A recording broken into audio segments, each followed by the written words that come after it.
เงียนนะเคยโคนามา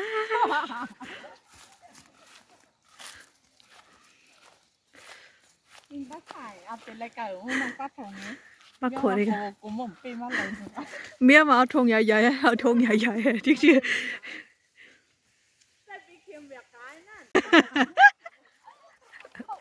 ตั้งหลัง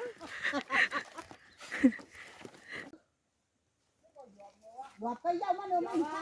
จังเมาฟ้าแล้วสาวสาวเขาทำจังเมาฟ้า พวกกะบ่ได้เมาอ่ะ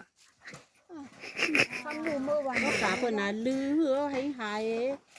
เปิดหนูไก่อาเปิดกินข้าวกินฟังนี้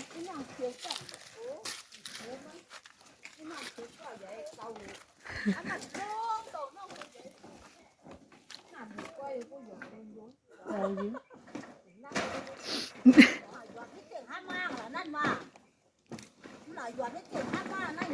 ว่าหยอบก้นอันไป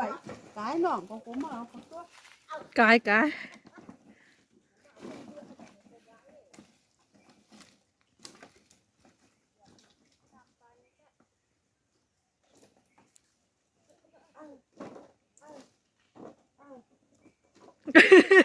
เออ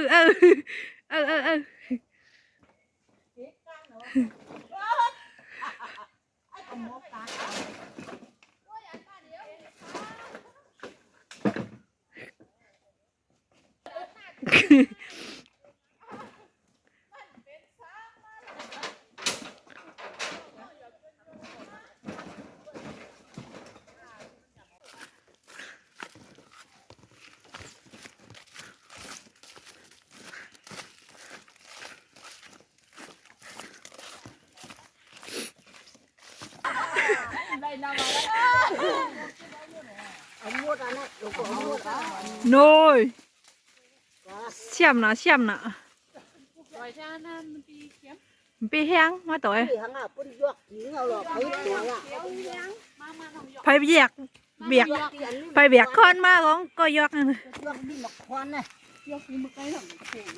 ไปเช็ค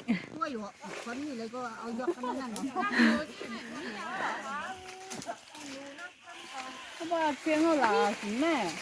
อะโลตั้งใจเงอะหมอยอกนะน้อย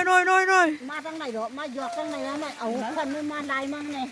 ไรกับจีกูน่ะ หันไหนที่ทางไหน ไม่ทำยาวหน่อยเลยทำนัก นี่กะที่เน่ อันกาได้กางง่ายอยู่ไม่มันใน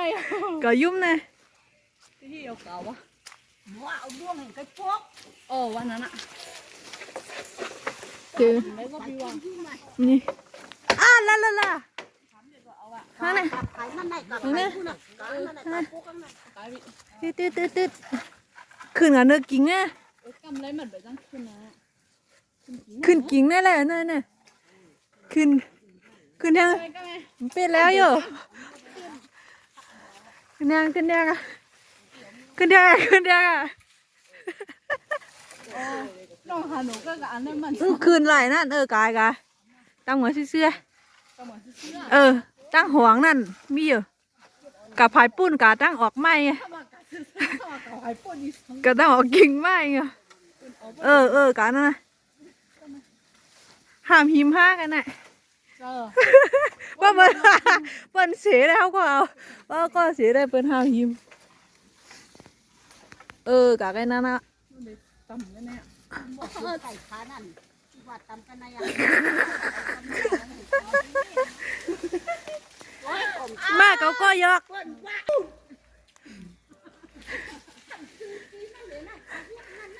มันดูกะลังอ่องเตี้ยตายแล้วกินแบบคนไม่ตั้งกัดตั้งนี่ไงมันอีกได้หนูก็คือที่นั้นเอาพวกอันหัวไง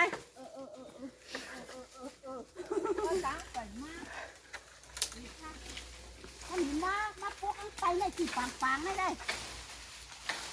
ตามลงกันนะอ่องไง